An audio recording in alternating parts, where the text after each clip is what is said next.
Episode 2 of Season 3 of The Mandalorian, The Mines of Mandalore, saw Din and Grogu explore the underworld of Mandalore. The music gave us moments of eeriness and terror, along with a new theme. But I'm also realizing that composer Joseph Shirley is the perfect composer for this series, as every detailed decision being made is one that we didn't even know we wanted. I'm about to show you how these subtle details are bringing a whole new level to the Star Wars universe without you even noticing. This is Star Wars Music Analysis.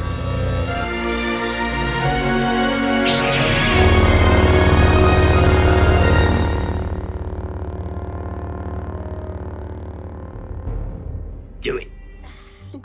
The episode begins back on Tatooine as Din looks for a memory component for the IG droid from Pelimoto. She's always a comedic character, and so as she hustles the Rodian, light music plays underneath, which immediately hints that she's playing the Off-Worlder. But as Mando flies in, another variation of his theme comes in briefly, as Shirley continues to turn his theme on its head.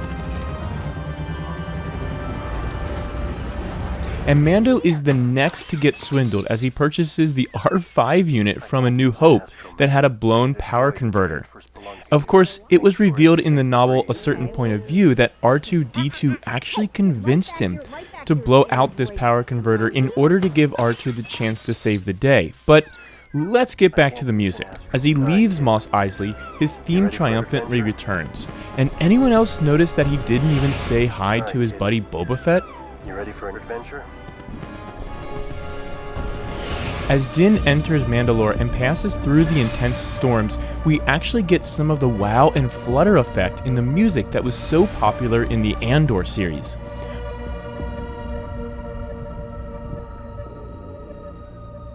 But overall, the music is pretty scarce as he lands. This reflects how sterile the planet appears to be with no signs of life present. The eerie intervals in the guitar, like the tritone and the minor second, add to the nervousness of R5.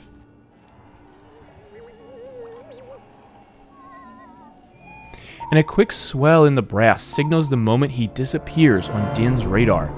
This immediately leads into silence. And I've mentioned in previous videos how silence heightens our senses when we lose the music that tells us how to feel. It leaves us feeling stranded and vulnerable to whatever could happen next.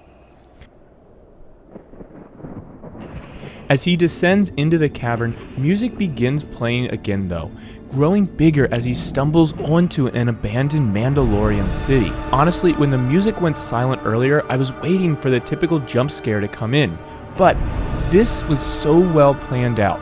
We had the music enter. It built up to a climactic reveal and actually helped captivate us in the ruins. And then, as it settles back down, our senses calmed and still distracted, that's the moment when the attack happened. Because that was the moment when we were actually least expecting this.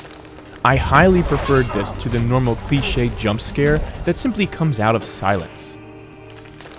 The music builds as he battles the Morlocks from H.G. Wells' novel The Time Machine. Just look it up. And then there was no fade out at the end of this battle. The music just cuts off.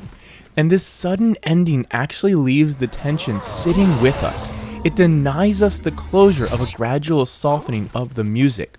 Instead, it just cuts off clean.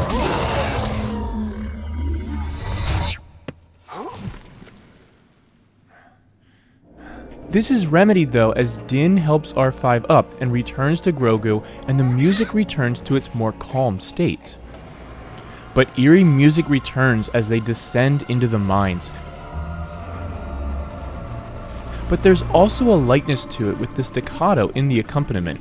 So while we feel a sense of danger, we don't feel an impending doom. As they continue their search, Din discovers an old Mandalorian helmet. As he looks at it, the bass recorder theme plays, reminding us of his Mandalorian heritage. And again, Shirley traps our thoughts elsewhere as we're distracted, just like Din.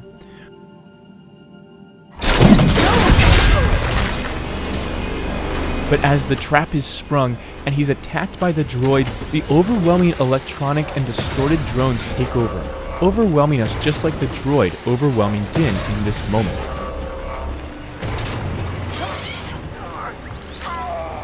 And as a combination of General Grievous and the robot from Lost in Space, just look it up again, leaves the shell, this dangerous music plays underneath.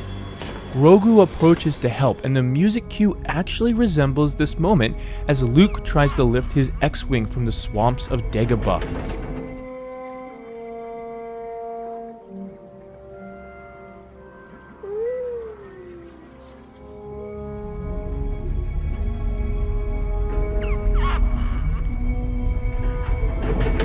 It's subtle and brief, but I could definitely see Shirley drawing a parallel here. But like Luke, Grogu is still learning to use his powers and must quickly flee as he's discovered. The music picks up energy as well as the chase unfolds, but the music comes to resolve just as Grogu puts a stop to the Morlocks, which continue to be put in their place. As Bo-Katan returns to Mandalore, parts of her theme play lightly underneath, almost afraid to sound in completion, like the character is afraid to fully embrace their identity once more. And you can even see the conflict in Bo's face. I can't honestly tell if she's happy, sad, or angry right here. The music cue as she enters the cabin reflects Din's journey as well. It's silent on the surface, but as they begin descending, the music lightly enters. This time though, the climactic music doesn't enter. This is where the experience drastically changes for Bo versus Din. That's why the music stays silent all the way until Bo-Katan notices the Morlocks, which she then reveals are Alamites, are waiting for her to spring their trap. Then, a single high drone enters before the battle unfolds and the music picks up. But I think that this was the moment when Bo-Katan regained herself completely, because as the next scene unfolds and she comes in with guns blazing, her theme cuts through very clearly, even with its electronic beat underneath.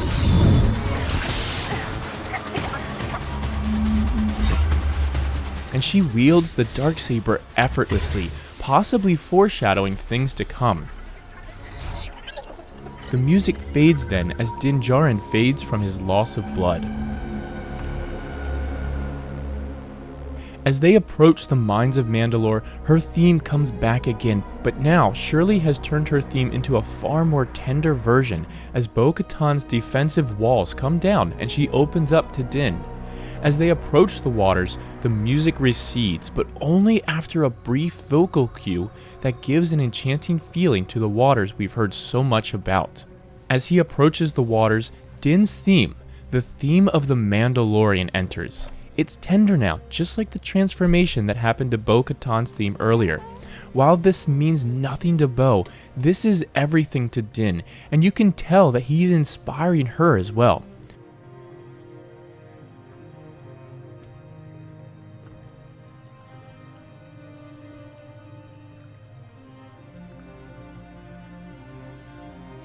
That is, at least until he's pulled violently under the water. Forged in my heart.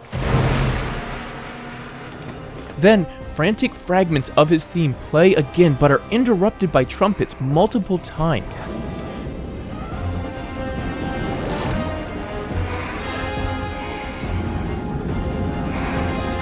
As Bo-Katan rescues Din, the Mythosaur is unveiled, striking fear into Bo-Katan, but also unveiling a new theme for the mythical creature. The brass enter, descending through the minor scale before the revealing minor sixth leap as the second phrase begins.